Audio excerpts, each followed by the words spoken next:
Yes!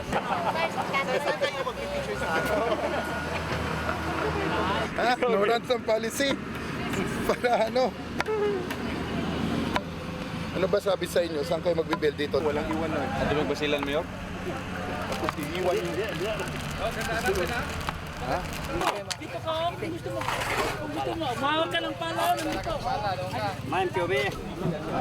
Naulitin ko po yung announcement. Pero, Ano dito ko siya, no? Sino nagamit? Ito mo kanina. Hindi, sino nung rin?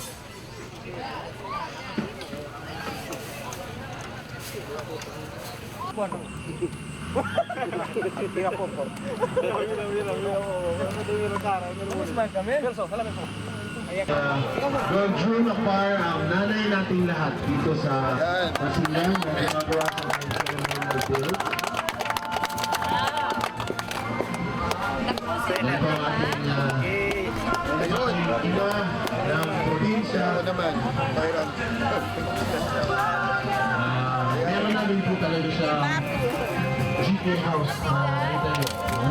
Nakatulog din talaga. At saka malaking tulong po talaga ang Team Basilan na pinag-buklog po ito na maayon sa Departamento at Opisina ng Pamahalaan dito sa probinsya. Maraming salamat sa mga nagkagandahang mga provincial administrator's office. Of course, nandito rin po yung mayor ng Haji Otamat Municipality, the sports-minded and ever-active, na kahit na walang ira, talagang nakakapagpatayo ng ang dami-dami mga buildings at infrastructure na nagagawa sa lugar niya.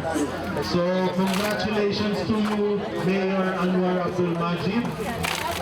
Bayanihan yung ginagamit niya. Ang bayanihan race. Okay? Saan gagawin? Saan yung utamot talaga? San Ramil. Alam niyo ba yung lugar niya, yung Pinas Island, according to legend, doon nakalibing sila Pulapu. Yes. And ibig sabihin ng Pinas, it's local derivation of Perlas. So it's Pearl Island. Tapos Haji Mutapad yung pangalan ng municipality. Basilan, by the way, is Basilan. Ibig sabihin magnet. So magnetic yung mga personality. Puno.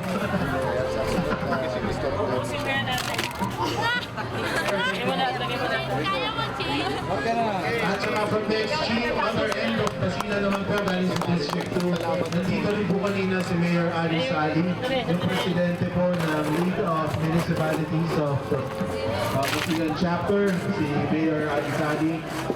Nakapagsimula na rin sila sa kanilang bahay na nandun. At saka syempre nagpapasalamat din kami sa Horse Municipality. Anak din ng Lantawan na top-notcher ng board, provincial board ng Basilan District 1, si board member Yusuf Alano. Nandito rin. Ayan.